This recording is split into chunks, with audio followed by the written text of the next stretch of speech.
Oke, selamat datang. Kali ini kita bakal bahas sebuah model mental yang sangat kuat yang mungkin bakal mengubah total cara kita mikirin soal sukses. Gimana? Kedengarannya mustahil kan? Tapi gimana kalau saya bilang ini bukan sekedar fantasi, tapi sebuah strategi nyata yang terbukti bisa menghasilkan kesuksesan yang luar biasa. Oke, yuk kita bedah bareng-bareng. Oke, cerita kita mulai dari seorang pria bernama Heinz Berggruen. Dia melarikan diri dari Nazi Jerman tahun 1936 dan tiba di Amerika dengan kondisi benar-benar sulit, nyaris tanpa apa-apa.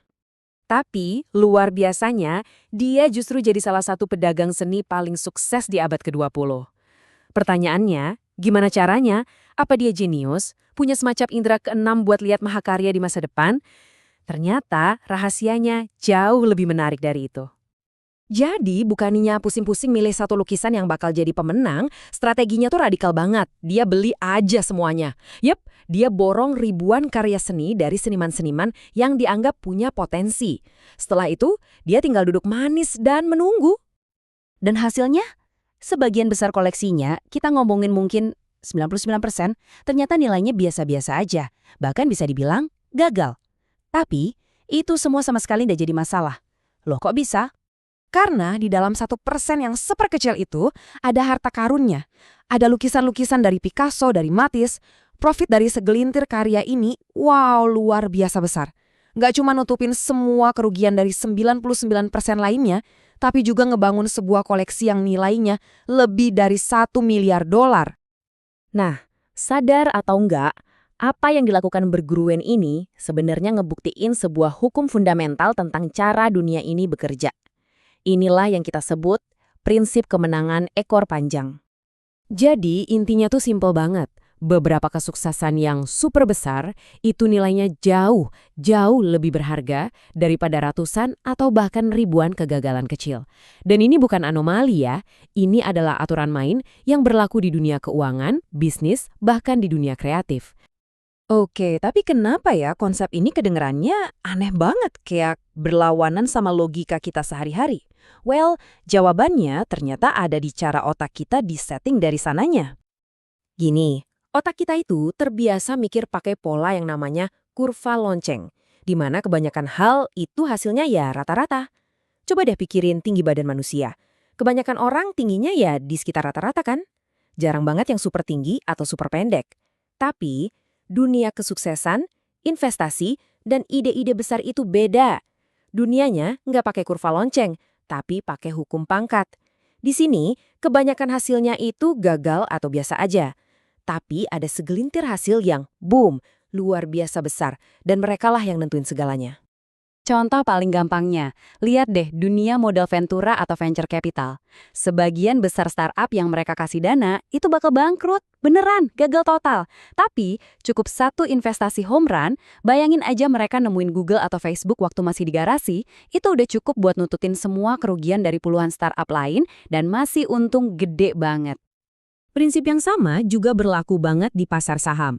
Data nunjukin, sejak tahun 1980, cuma sekitar 7% perusahaan top yang jadi motor penggerak hampir semua keuntungan pasar. Jadi, meskipun kita invest di indeks yang isinya ratusan perusahaan, sebenarnya cuma segelintir superstar inilah yang narik semuanya naik.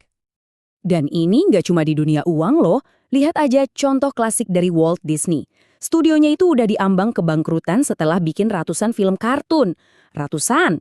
Terus muncullah satu film, cuma satu, durasinya 83 menit, Snow White.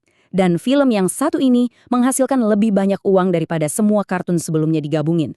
Satu film ini yang nyelamatin seluruh perusahaannya. Oke, jadi pertanyaannya sekarang, kalau pola ini ada di mana-mana, di investasi, di bisnis, di seni, kenapa kok rasanya sulit banget buat kita terima dan terapin di hidup kita sendiri? Nah, disinilah letak masalahnya. Semua itu ada di kepala kita. Psikologi kita sendiri yang jadi penghalang. Kita itu secara alami lebih fokus sama frekuensi kegagalan, bukan besarnya kesuksesan. Rasa sakit karena rugi 100.000, itu rasanya lebih nyesek daripada senangnya dapat untung 100.000. Ini namanya loss aversion, atau keengganan merugi. Jadi kita lebih milih menghindari banyak kegagalan kecil daripada berani ngambil resiko buat satu kemenangan besar. Coba deh renungin kutipan dari Peter Lynch ini, salah satu investor legendaris. Dia bilang, Di bisnis ini, kalau kamu hebat, kamu itu cuma perlu benar 6 dari 10 kali. Artinya apa? Salah 4 dari 10 kali itu wajar, bahkan untuk yang terhebat sekalipun. Ini kan membebaskan banget ya. Oke, cukup teorinya. Sekarang bagian paling penting. Gimana cara kita menerapkan ide keren ini di kehidupan nyata? Yuk kita masuk ke panduan praktisnya. Sebenarnya ada 3 area utama di mana kita bisa langsung pakai strategi ekor panjang ini. Pertama, soal investasi. Nggak usah coba gaya jadi jenius milih saham. Beli aja seluruh pasar lewat reksadana indeks. Tujuannya bukan buat jadi yang paling pintar, tapi buat bertahan di permainan paling lama. Kedua, soal anggaran. Stop pusingin penghematan kecil-kecil, fokus aja buat menang di 3 pos pengeluaran terbesar. Dan ketiga, di karir. Waktu awal-awal, coba deh jelajahi banyak hal. Begitu nemu satu bidang yang klik dan jadi pemenang buat kamu, baru deh dalamin habis-habisan di situ. Nih, kita lihat contoh soal anggaran. Banyak orang kan pusing mikirin cara hemat dari secangkir kopi setiap hari. Padahal dampaknya tuh kecil banget dibanding kalau kita fokus ke 3 hal besar. Biaya rumah, transportasi, sama makanan. Menangin pertempuran yang besar, jangan buang-buang energi di pertempuran kecil. Dan dalam hidup sehari-hari, ini yang paling penting. Belajarlah buat cuek sama kegagalan-kegagalan kecil. Percaya deh, 99% dari kesalahan atau kegagalan yang kita alamin hari ini, 5 tahun lagi juga udah nggak ada artinya. Simpen energi kamu buat yang 1% itu, buat hal-hal yang beneran bakal ngubah hidupmu. Jadi, ini semacam ngasih kita izin untuk gagal. Kita jadi berani nyoba banyak hal karena kita tahu sebagian besar emang bakal gagal. Dan itu nggak apa-apa, justru itulah inti permainannya. Seperti kata Napoleon Bonaparte, seorang jenius itu bukan orang yang selalu benar atau punya ide paling cemerlang. Jenius itu adalah orang yang bisa tetap tenang, melakukan hal-hal yang mendasar dan biasa ketika semua orang di sekitarnya panik. Punya daya tahan buat nunggu sampai keajaiban ekor panjang itu bekerja.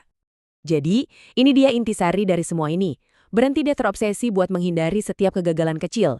Jangan takut salah, fokus kamu seharusnya adalah gimana caranya buat tetap ada di dalam permainan, bertahan cukup lama, supaya kamu punya kesempatan buat nangkep satu kemenangan besar yang bisa mengubah segalanya.